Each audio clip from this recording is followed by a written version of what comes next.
ओम शांति। लेकिन हम यहाँ आपको बताना चाहेंगे कि जरूरी नहीं है कि हर कार्य क्रोध से ही पूरा हो। उस कार्य को हम प्यार से और स्नेह से भी निपटा सकते हैं, क्योंकि क्रोध में किया हुआ कार्य हमेशा उल्टा सुल्टा ही होता है। मान लिया जाए कोई व्यक्ति है और वो उसे गुस्सा आ रहा है किसी बात पर, और वो उस समय अगर पानी का गिलास भी चाहेगा तो वो भी उसके हाथ भी लड़खड़ा जाते हैं, उसकी जबान भी लड़खड़ा जाती है, क्योंकि उसका मन अंदर से कमजोर है, उसकी ताकत कम हो रही है। तो क्रोध से मनुष्य के जीवन पर गहरा प्रभाव पड़ता है और वो कई बीमारियों का शिकार भी हो जाता है। जैसे कि किसी को शुगर की प्रॉब्लम्स हो जाती है, या किसी का ब्लड प्रेशर भी हाई हो जाता है, तो स्वास्थ्य भी खराब होता है और घर का वायुमंडल भी खराब होता है। और क्रोधी व्यक्ति का तो चेहरा भी भिन्न भिन्न तरह का बनता है, और क्रोधी व्यक्ति के पास कोई आना भी नहीं चाहता है, ना कोई अपनी बातें शेयर करना चाहते हैं। सोचते हैं इनसे तो जितना दूर रहो उतना ही अच्छा है। तो क्रोध क्या है? क्रोध एक अग्नि के समान है, जो मनुष्य को खुद को भी जलाता है और दूसरों को भी तपन ही देता है। तो फिर ऐसी चीज को अपने पास रखने से फायदा क्या? लेकिन प्रश्न आता है कि क्रोध को हम कैसे शांत करें, क्योंकि सामने वाला हमारे अनुसार चलता नहीं, सामने वाला हमारे अनुसार हमारी बातें मानता ही नहीं। तो उस समय पर हमें समझना पड़ेगा। एक छोटा सा उदाहरण आपको सुना रहे हैं। मान लिया जाए एक छोटा बच्चा है, अबोध बच्चा है, 2-3 साल का, और वो घर में आया और उसने कोई बड़े माना 1000 रुपए की कोई सामान था और उसने उसको एकदम उससे छूट गया और टूट गया। तो हम क्या करेंगे? गुस्सा करेंगे उस पर? कभी नहीं, क्योंकि हमें पता है कि बच्चे को समझ नहीं है, बच्चा अबोध है। तो हम क्या समझ के छोड़ देते हैं, चाहे भले थोड़ा सा डांट देंगे, लेकिन सोचेंगे कोई नहीं, चलो बच्चा आया, जो हो गया सो हो गया। क्योंकि हर व्यक्ति के मन में ये विवेक है, वो जानता है कि जो भी किया हुआ कार्य है वो वापस तो लौट नहीं सकता। तो उस बच्चे को तो हम सहजता से क्षमा कर देते हैं, उस बात को हम भुला देते हैं और फिर से हम उससे बातें करने लगते हैं। लेकिन जब हम सोचते हैं फलाना व्यक्ति तो इतना समझदार है, ये तो इतने बड़े हैं, फिर भी ये ऐसा करते हैं, फिर भी इतना गुस्सा करते हैं, तो उस समय हमारी मनोदशा और ही खराब हो जाती है।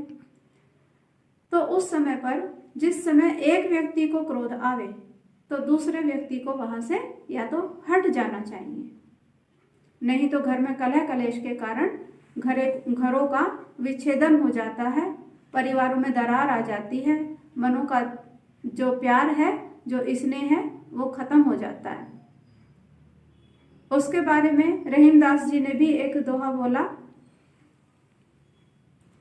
रहीमन धागा प्रेम का ना तोड़ो चटकाए, तोड़े से फिर ना जुड़े, जुड़े गांठ पड़ जाए। तो क्रोध करने से आपस के मनों में दरार आ जाती है, जिसको व्यक्ति चाहे कितना भी जोड़ना चाहे, जैसे कमान से निकला हुआ तीर वापस नहीं आ सकता, ऐसे अगर हम गुस्से में कोई भी अपशब्द उल्टा सुल्टा किसी व्यक्ति को बोल देते हैं, क्योंकि गुस्सा जब व्यक्ति को आता है तो व्यक्ति का अपने मन बुद्धि पर बिल्कुल भी कंट्रोल नहीं होता है, उसे खुद भी नहीं पता चलता कि आखिर उसने क्या बोल दिया। उसकी जो मन की जो दशा होती है एक पागल व्यक्ति की तरह हो जाती है, और वो जाने अनजाने पता नहीं क्या क्या बोल जाता है। और कई बार तो खूब पश्चाताप भी होता है कि मैंने इतना क्रोध क्यों किया, वापस आ नहीं सकती है। तो इसलिए क्रोध को शांत रखने के लिए अपने मन में ये विचार बनाएं कि हर आत्मा अपना अपना पार्ट प्ले कर रही है, और अपने आप को थोड़ा सहनशीलता की धारणा उस समय हमें करनी पड़ेगी। बाद में हम अपनी बात को कह सकते हैं, दूसरे को समझा सकते हैं। तो सेल्फ रियलाइजेशन करें, जो शक्ति है वो शांत स्वरूप है।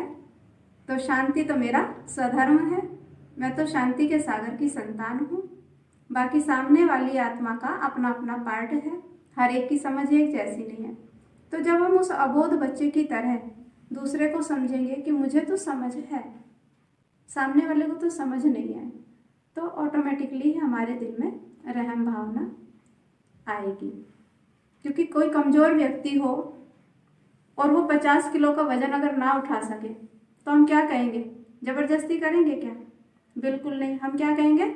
हम देखकर ही समझ जाते हैं बेचारा बहुत कमज़ोर है और ये कार्य नहीं कर सकता।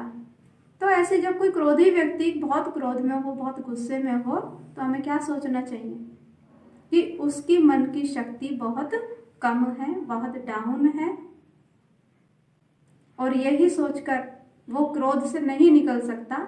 लेकिन मुझे तो समझ है, वो तो क्रोध का गुलाम हुआ लेकिन मैं तो क्रोध का गुलाम नहीं हूँ।